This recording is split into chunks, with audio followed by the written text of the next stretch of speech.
Assalamualaikum warahmatullahi wabarakatuh. Alhamdulillahi rabbil alamin. Wassalatu wassalamu ala ashrafil anbiya'i wal mursalin wa ala alihi wa sahbihi ajma'in. Qala rabbi shrah li sadri wa yassir li amri wahlul 'uqdatam min lisani yafqahu qawli. Amma ba'd.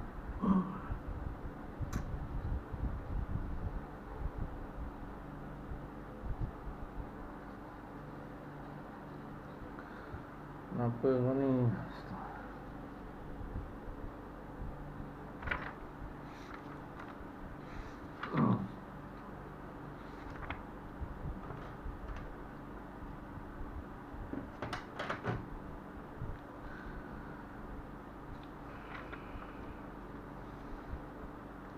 Assalamualaikum warahmatullahi wabarakatuh. Alhamdulillahi rabbil alamin. Wassalatu wassalamu ala ashrafil anbiya'i wal mursalin wa ala alihi wa sahbihi ajma'in. Qala rabbi shrah li sadri wa yassir li amri wahlul 'uqdatam min lisani yafqahu qawli. Amma ba'd. Muslimin muslimat yang dirahmati Allah Subhanahu wa taala, alhamdulillah bertemu kita lagi dalam pengajian Al-Hikam berbentuk vlog. Dan pada kali ini kita akan membaca hikmah yang ke-16. Dulu kita baca hikmah 15. Pada hari ini kita start dengan hikmah yang ke-16, iaitu bagaimana mungkin dibayangkan bahawa Allah Subhanahu wa taala dapat dihijab. Syekh Al-Buti berkata, mungkin inilah hikmah yang paling panjang bagi Imam Ibnu Ata'illah As-Sakandari sebagai penyokong dan penguat kepada hikmah sebelumnya. Ini hikmah yang paling panjang bagi Imam Ibnu Ata'illah dan sebagai penyokong serta penguat kepada hikmah yang sebelumnya 15. Selepas disebutkan wujudnya hijab pada hikmah yang lalu, dinyatakan pula di sini batalnya hijab itu dengan 10 perkara. Kalau kita baca matan dia, semua berbentuk persoalan, kaifa, bagaimana. Semua tu ada 10 bentuk persoalan. Hal kerana ini adalah dia amat nyata bagi golongan arifin dan amat tersembunyi bagi orang yang lalai dan jahil. Kalau bagi golongan arifin, dia dengan Allah ni memang selalu dia berinteraksi. Dia selalu ada connection. Dia tengok apa jua benda, dia perhati pada diri dia, dia perhati pada alam ini. Semua yang dia perhati, dia nampak Allah Subhanahu wa taala yang meletakkan keberkesanan pada sesuatu itu sehingga dia berupaya melakukannya. Dan benda ni dia tersembunyi bagi orang yang lalai dan jahil. Dia tak boleh nampak. Dia tengok benda tu, dia nampak dia. Dulu kita sebut dah tentang hijab. Dia tengok makanan, kalau banyak dia nampak kenyang. Kalau sikit tak kenyang. Macam tu. So dia nampak benda tu. Sebab apa? Dia lalai dan dia masih berada dalam kejahilan. Al-Imam Al-Shurnubi berkata, pengarang menjelaskan beberapa dalil yang menunjukkan bahawa Allah Subhanahu wa taala tidak mungkin dihijabkan oleh mana-mana makhluk atau alam. Pengarang mengemukakan permasalahan dalam bentuk menyatakan ketidakmunasabahnya pada akal dengan mengemukakan soalan-soalan. Yang tadi saya sebut tadi. Kan? Pada matan tu dia ada kaifa, bagaimana.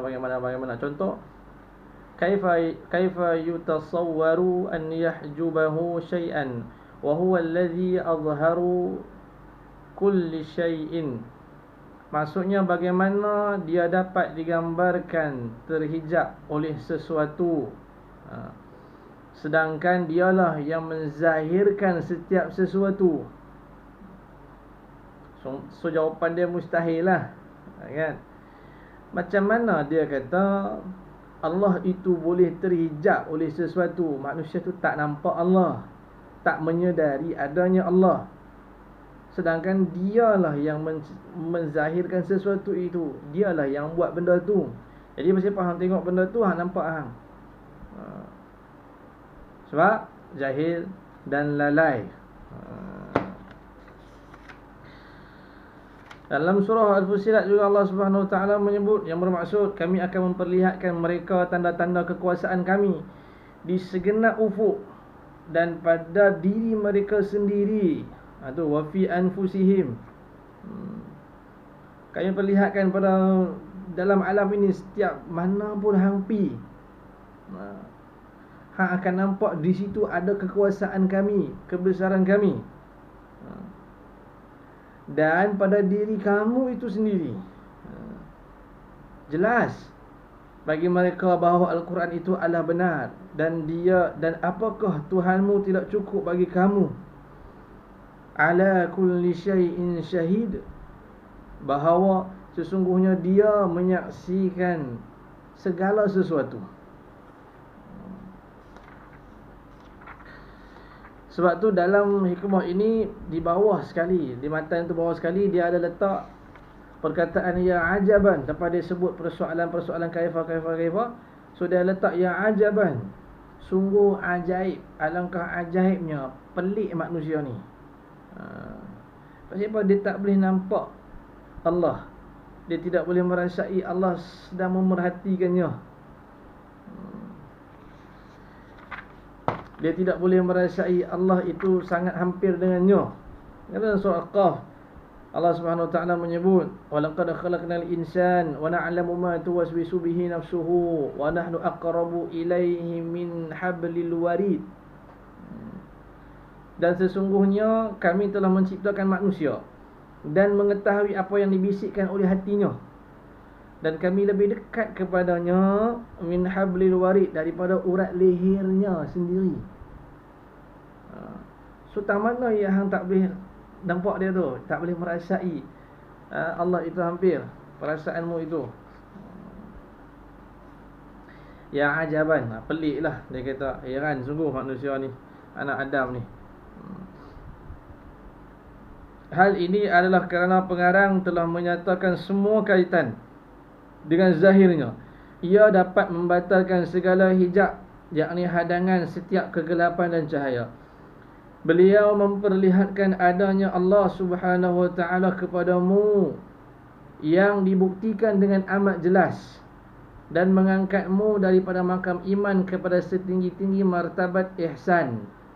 Semuanya dilafazkan dengan ayat yang pendek, yang tepat dan padu, amat sempurna dan sehalus-halus isyarat. Kalaulah tiada sebarang hikmah atau karangan yang lain di dalam kitab ini selain fasad ini sahaja, nescaya ia sudah cukup memadai.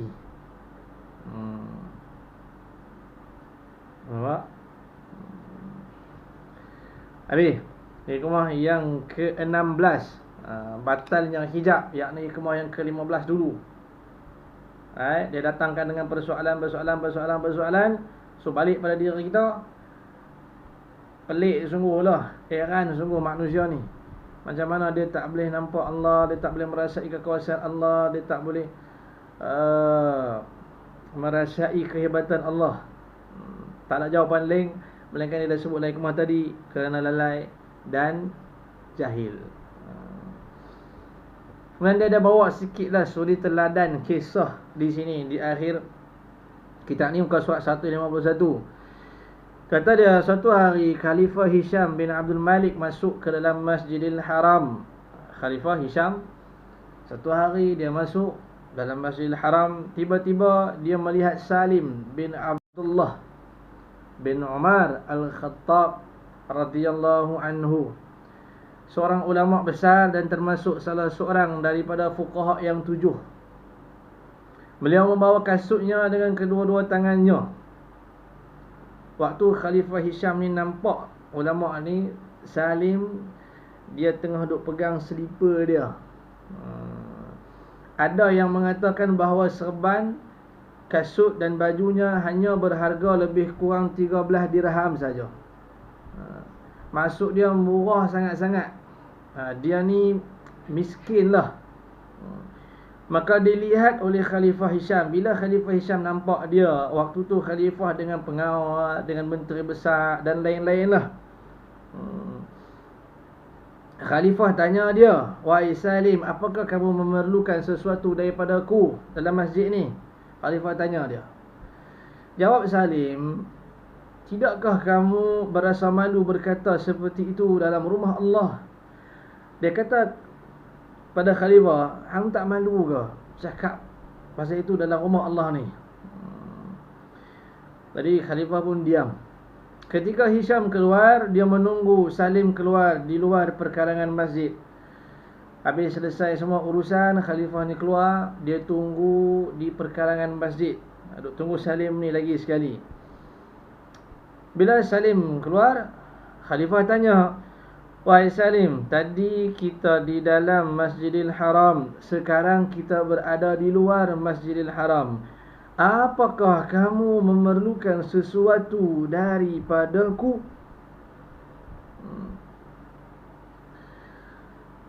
Lagi sekali Khalifah tanya, "Wahai Salim, Tuan, adakah Tuan memerlukan sesuatu daripadaku?"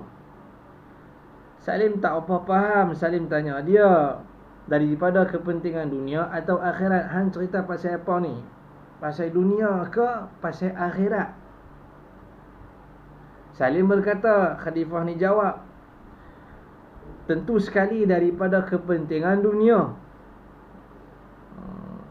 Salim kata, "Wallahi, demi Allah, tiada Tuhan selain dia.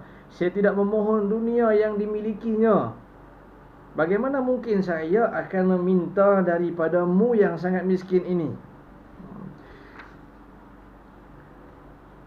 Salim kata, bila dengar Khalifah, ada hang nak samping ke? Kalaulah hang segan nak cakap kat orang lain ke apa, boleh bagi tahu kat aku ni, aku tanya hang ni. Bukan hang yang mai minta, aku yang mai tanya hang ni.